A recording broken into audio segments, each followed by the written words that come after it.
मनुष्य देवता बन सकता है, नर से नारायण बन सकता है, नर से नारायण बन जाएं, प्रभु ऐसा ज्ञान हमें देना।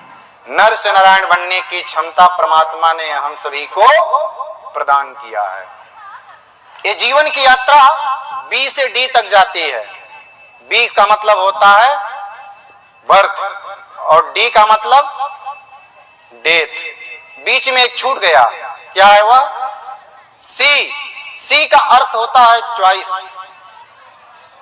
हम क्या पसंद करते हैं, क्या जीवन में अपनाना चाहते हैं, यही परमात्मा ने हमें दिया, जो हमारे खुद का चॉइस होता है, जिसको सी कहते हैं, वो छूट गया।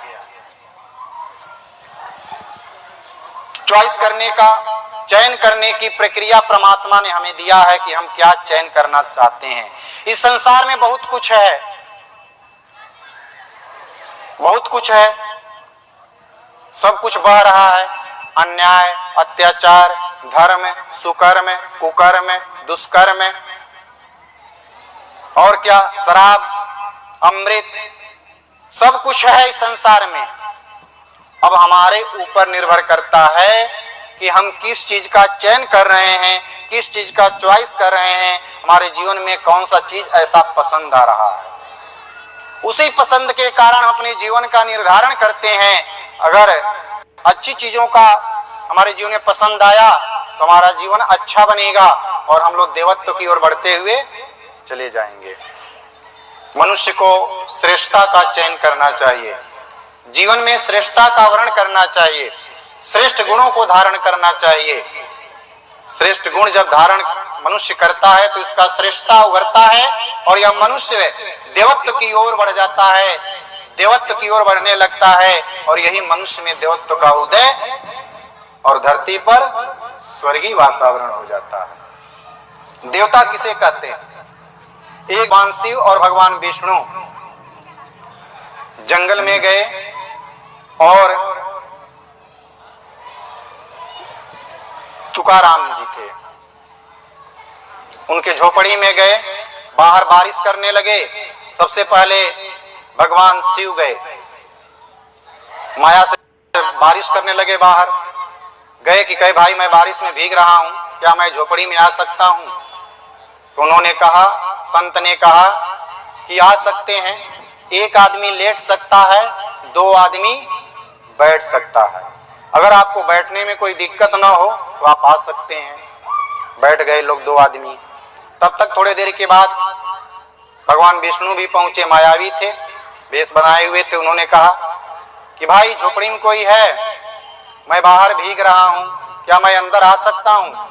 संत निकले बाहर, हाँ आ सकते हैं, इस झोपड़ी में जगह कम है, दो आदमी बैठ सकते हैं, तीन आदमी खड़े हो सकते हैं। अगर आपको खड़े होने में कोई दिक्कत ना हो तो आ सकते हैं। तीनों गए, तीनों उसमें झोपड़ी में खड़े खड़े रात बिताए। थोड़े समय के बाद जब सुबह हुआ तो भगवान शंकर और भगवान विष्णु दोनों लोग अपने स्वरूप में आ गए, प्रकट हो गए और संत जी से उन्होंने कहा कि आप देवता हैं।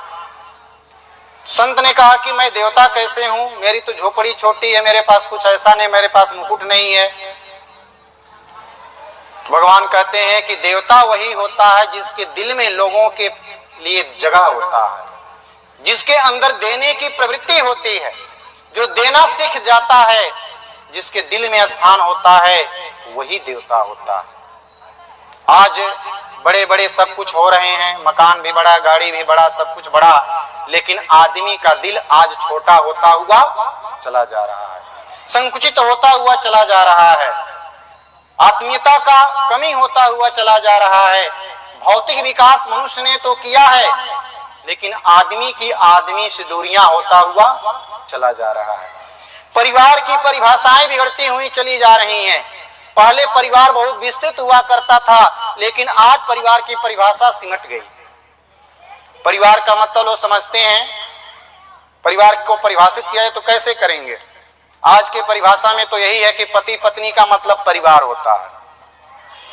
कहीं हम जाते हैं तो पूछते हैं कि क्या आपका परिवार आया है कि नहीं आया है। किसी शादी विवाह में वगैरह में जाते हैं तो पूछते हैं आपका परिवार आया है कि नहीं आया है। तो उनको पूछने का आशय क्या होता है? मालूम है क्या आशय होता है? परिवार का मतलब कि आपकी पत्नी आए हैं कि नहीं। अब ये तो नहीं कह पाता आदमी पत्नी आई है कि नहीं, लेकिन परिवार कहता है। तो परिवार की परिभाषा केवल सिमट गया है मियाँ और बीवी, पति और पत्नी।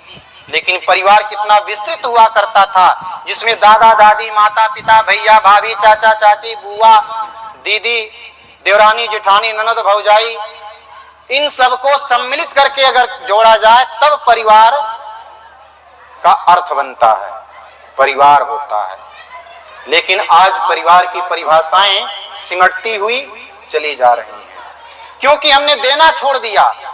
और देने का नाम ही यज्ञ है, देने का नाम ही धर्म है, देने का नाम ही देवता है। तो यहाँ पर हम लोग आज दीप यज्ञ के लिए बैठे हुए हैं। यज्ञ भगवान हम सभी को यही प्रेरणा देते हैं कि मनुष्य में देवत्व का उदय, धरती पर स्वर्ग का अवतरण।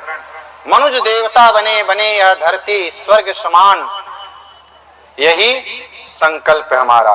हर मनुष्य देवता बने और धरती पर स्वर्गीय वातावरण आए। ये भीड़ की तरह हमें नहीं जीना है। हमें लोगों के दर्द को, पीड़ा को दूर करने के लिए भगवान ने धरती पर भेजा है। हमें भीड़ का हिस्सा नहीं बनना। भीड़ आदमी का है, आदमी अकेला है। अकेले चल चला चल। नेक पथ पर चलने के लिए हमें बढ़ना होगा, पीछे लाखों लोग बढ़ते हुए चले जाते हैं। किसी एक को आगे बढ़ना पड़ेगा इस दायित्व का निर्वहन करने के लिए। जो दायित्व परमात्मा ने हमें दिया है, भगवान ने दिया है, उसका निर्वहन करें। यही निर्माण योजना का उद्देश्य है और यही मनुष्य में देवत्व का उदय होना है। मनुष्य अपने कर्तव्यों को जान जाए, अपने उत्तरदायित्वों को समझ जाए, यही मनुष्य में देवत्व का उदय है।